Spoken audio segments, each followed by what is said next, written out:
नमस्कार दोस्तों, आज हम जान रहे हैं भारत के नामकरण संबंधी जानकारी को, यानी भारत का नामकरण किन परिस्थितियों में और किस प्रकार हुआ होगा।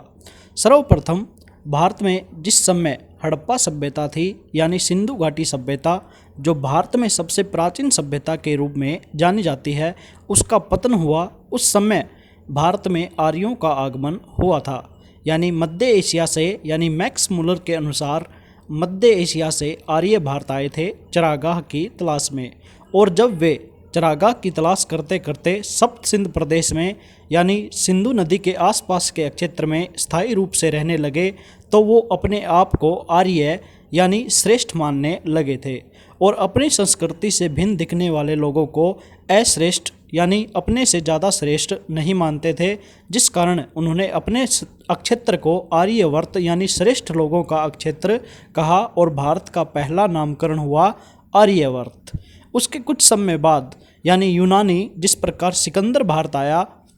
उसी प्रकार जो यूनानी लोग थे वो धीरे धीरे करके भारत आते गए और उन्होंने सिंधु नदी जो है उसको इंडस रिवर कहा, ठीक है, और उसके आसपास रहने वाले लोगों को इंडियंस कहा, जिस कारण भारत का एक नया नाम निकल कर आया इंडिया, जो आज सर्वविख्यात या आज जो आधिकारिक रूप में भी लिया जाता है। दूसरा,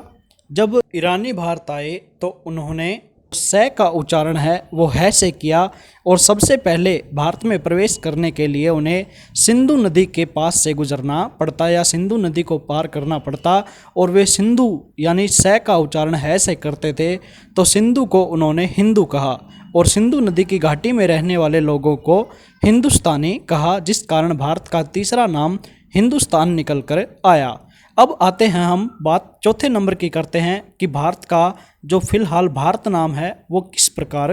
नामकरण में आया। तो यह नाम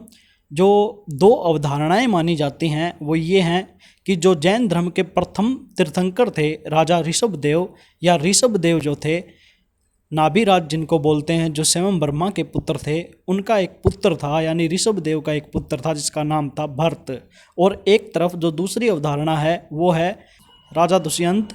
और शकुंतला के जो पुत्र थे उनका नाम था भरत मुनि, यानी जो भरत मुनि और जो ऋषभदेव के पुत्र भरत थे दोनों ही पराक्रमी और प्रतापी शासक थे, जिस कारण भारत का जो नामकरण है वो उनके नाम पर हुआ होगा। दोनों अवधारणाओं को मान्यता दी गई है कि किसी एक के आधार पर भारत का नामकरण हुआ होगा। पिछले साल में सुप्रीम कोर्ट में कुछ भारतीयों ने यह याचिका दर्ज करवाई कि भारत का जो नाम है वह भारत रहने दिया जाए, क्योंकि जो इंडिया नाम है वो हमें विदेशियों ने दिया है और जो भारत नाम है यह हमारा मूल नाम है, क्योंकि भरत मुनि और राजा ऋषभदेव के पुत्र जो भरत थे दोनों ही भारत के मूल माने जाते हैं। और अगर भारत का नाम भारत ही रहने दिया जाए तो किसी विदेशी का हम पर यह एहसान नहीं होगा। वीडियो अच्छी लगे तो लाइक करें, शेयर करें, चैनल को सब्सक्राइब करें। धन्यवाद।